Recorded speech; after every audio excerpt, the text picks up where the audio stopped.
Il-mulej ma'kom. U miegħek ukoll. Qari mill-Evanġelju skont San Luqa. Glorja lilek mulej.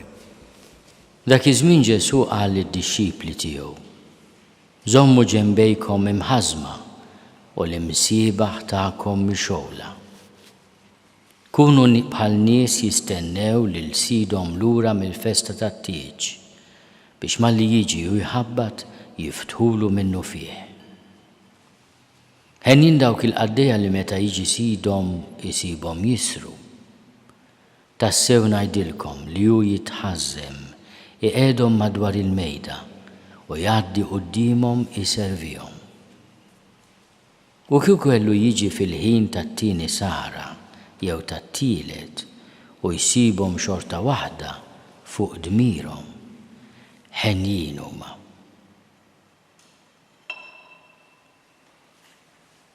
Il-kelma tal-mulej. It-tifħir lilek Kristus. Bit-tagħlim tal-Evanġelju nitnad.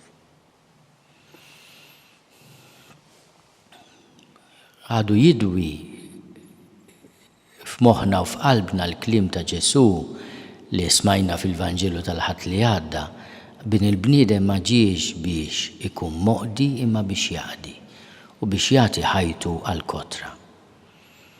Din ix-xbieħa Ġesu ma japplikajx biss għal ħajja tiegħu fostna, ma japplikax biss għal ħajja tagħna bejnietna.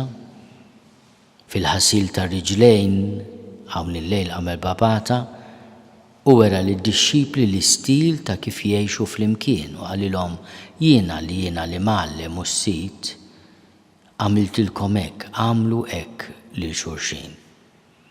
Ma it-tixbieħa tal-qadi ta' wieħed li jservi fuq il-mejda Ġesu japplika wkoll għall-ġenna. Ħenjin dawk il-qaddejja li meta jiġi sidhom isibhom jisru. X'inhija din is-sara li minnha titlobna l-mulej? Hija s-sara tal-ħajja li aħna matul ħajjitna bajnejna miftuħa naqdu lill-mulej, naqdu wkoll fħutna, donnu din hija l-aħħar ġurnata ta' ħajti. Hija għażiża, hija prezzjuża. Allura kemm hemm bżonn nuri mhux biss rispett, imħabba, maħfra u modrija. Għax jista' jkun li minn daw il-jiem ma nafux aħna ma tantx tfadal, ngħiduha kif inhi. Min jisar huwa dejjem imħejji. U jgħix ħajtu mhux fl-ansjetà, imma dejjem dik l-istennija sabiħa tal-ħajja ta' dejjem. U l-ħajja ta' dejjem għal min ikun fidej lejn il-mulej hija il-mument fejn il-mulej stess ikompli jkun il-qaddej tagħna. Tassew ngħidilkom li hu s-sit jitħażem iqiegħdhom madwar il-mejda u jgħaddi qudiemhom iservihom. Bħalli kieku qed jgħidilna intom meta tajtu ħajtkom bħala servizz kontu qed taqdu lili. Għax kull ma għamiltu lill-iżgħar fost ħuti għamiltuh miegħi.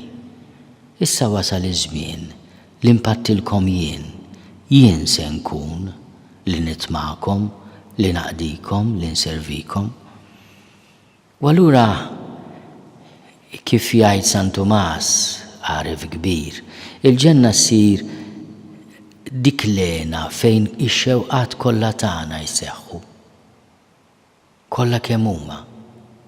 Kemm ħaġa sabiħa li aħna nixxenqu għall-ġenna, imma fl-istess ħin nibdew minn hawn billi nkunu ta' servizz għal xulxin għax fil-ġenna il-mulej se jkompli jkun il-qaddej tagħna. Infatti hemm dik il-parabbola ta' id-differenza bejn il-ġenna u l-infern. Wieħed daħal u qal imma hawnhekk ishom l-istess. Sakemm ċemplet qampina biex jibdew jieklu. U tal-ġenna qabdu l-friker kuskiken, kulħadd jaqta' dak li għandu jiekol u jaqsmu ma' ħadd ieħor. Menti tal-infern kellhom friket u skiken tant twal li ma setgħux ilaħqu biex jieklu huma u lanqas ridu jagħtu x'jiekol lil ħadd ieħor. Allura baqgħu bil-ġuħ. Mentri tal-ġenna bl-istess kieken twal u friket bdew jitemgħu il xulxin u kulħadd kiel. Mela bl-istess friket u skiken tal-ġenna kielu u tal-infern għax kulħadd baqa' jaħseb għal rasu baqgħu bil-ġuħ. U intom tifhmu li dil-parabola tallimna li l-infern u l-ġenna jibdew minn hawn.